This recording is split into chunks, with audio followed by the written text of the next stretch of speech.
So homeschool space, do you recommend having a space set aside just for homeschool related things, or do you have your own specific room that is just homeschooling? It depends.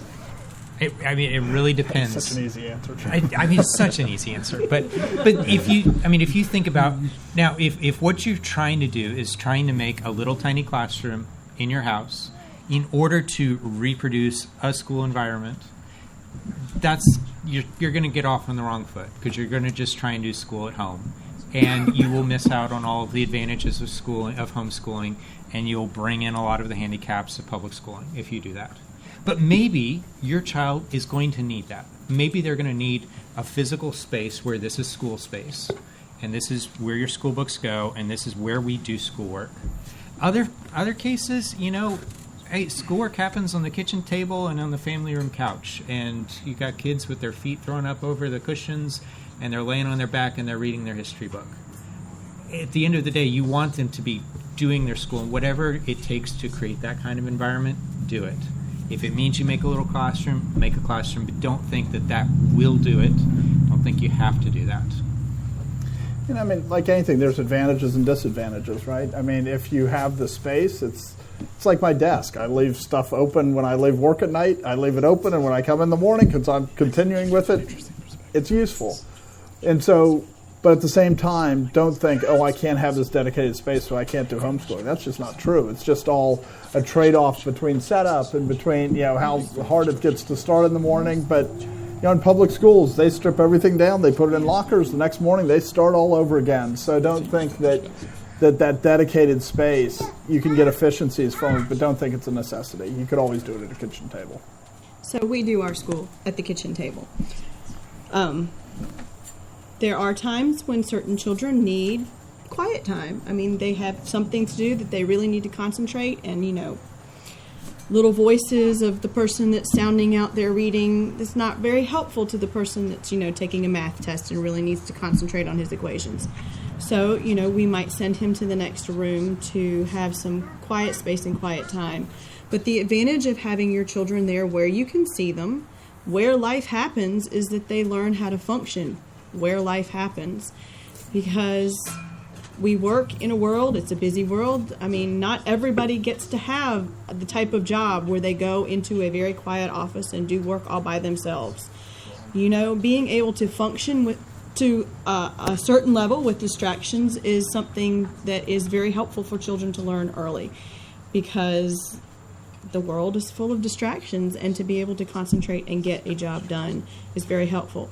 From my perspective, being able to see my children in one space while they're doing their work is also very helpful for the person that is in charge of watching over them and trying to make sure that they're not running amok. Because if certain children left to their own devices will run amok very quickly, and your house can turn into a zoo very quickly. And one other thing that I'd say is, if you go back to the one-room schoolhouse, a lot of them did their lessons out loud. They'd read their lessons. So that was not this nice, pristine, quiet environment. That was a lot of noise, and the children were expected, because the reality is that's what life is. You have things going on, and you just have to be able to concentrate through the things going on. So you don't want it too constrained and too sterile of an environment, or it becomes very unrealistic, and you're not really preparing them to be adults. And another thing is that you want to make it such that it's not that a child thinks that there are spaces or times when learning happens, and spaces and times where you're not learning anymore. You have children. There's a world out there. They don't know everything about it. You don't know everything about it. You're constantly learning. You should be learning. You want them to think that learning is just normal. And whether it's when we're doing these very specific academic things, or whether we're doing these other things that functionally are school, but they don't seem like school because they're just life, you really want to make sure that they aren't compartmentalizing learning off into its own little box over here, that we only open 8 o'clock to 3:30, which is what public school effectively does. And you see that with the lack of advancement of adults, where they don't think they should continue to learn. They're like, I graduated from school, I'm done.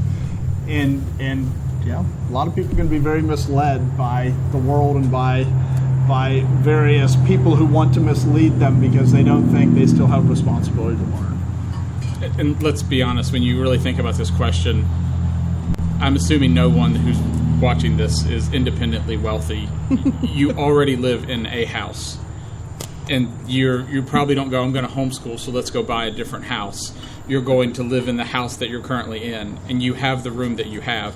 What this usually comes down to is, in your head, you have in your head what you would like.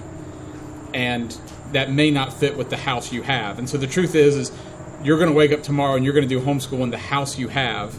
And sometimes what happens is like when this is the perspective. Let's say what happens is a wife says, I'm going to be teaching my kids. I have to have a separate space. And she comes to her husband and says, I have to have a separate space. And he's like, do you really have to have a separate space? You know what I mean? And so I really need to lose my office so you have a space to homeschool? This is a husband and wife question as much as it is anything. And it's about your relationship with each other. And it's, and some of it is, the question you have to ask yourself is, do you have to have the separate space because you really have to have it?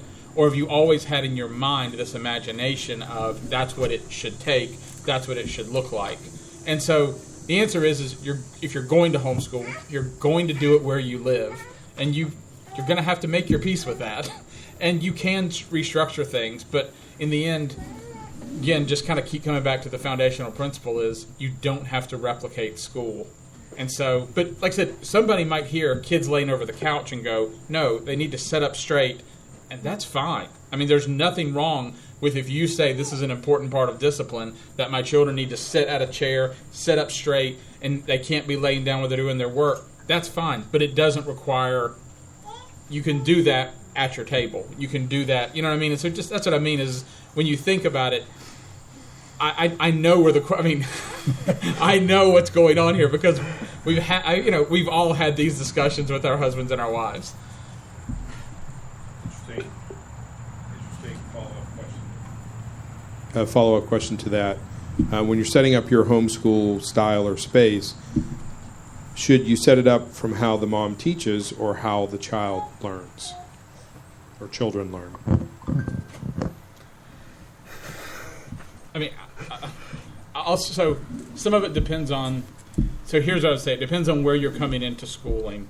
There's a little bit of organic. I mean, the way here's how I think about a baby. Where we decided with our children when they were coming into our house was, a baby has spent 9 months in a tiny little black space filled with water. When they come into their house, they're not used to. They're going to get used to everything. So they might as well get used to what I want. You know what I mean? Everything's already changing. Why not let them live in the world that I would like them to live in? That's not necessarily the same thing as if you're bringing home a 15-year-old who's been in school. And so there is a reality here. Like I said, I wanted to be homeschooled, so I didn't have this fight with my parents. So you may need to make accommodations. But again, understand you're dealing with people, and if somebody finds out that if they complain about something, they get whatever they want, you know what they tend to do. So there is, so it is this part of it where I would say more structure things around what works for you to teach them, because people are adaptable. People are incredibly adaptable. People will tell you, this is who I am. 3 years ago, they were very different. People barely remember what they were like 3 years ago. So do what works for you. But if you've got a child with a real issue, you've got a child with a real significant behavioral issue, a real significant personality issue, there's certain things you may have to accommodate. But I would be pushing them towards being able to deal with the world. That's part of the job. And part of it is really easy to make it, this is the way the mother teaches and this is the way the child learns. And there's a lot more flexibility with that. There's a lot more, and people want to go, are they a tactile learner, are they an oral learner, or, and they go through all these things. The reality is everybody is some of those things at some level. And what you do is what works. What you do is what you and like Charles said, if it becomes the child dictating everything, that's probably going to teach them that you will obey them, which in the end will be the worst thing to do in your homeschool. And so what you have to do instead is say, this is what works. We have a space. We don't have a space. We want to teach with, they like to watch videos. Well, tough. You need to learn how to read. And I'm going to, you need to look and say, these are the weaknesses of my child, and I'm not just going to feed the weaknesses, but sometimes they're going to do things that are uncomfortable because it's good for them.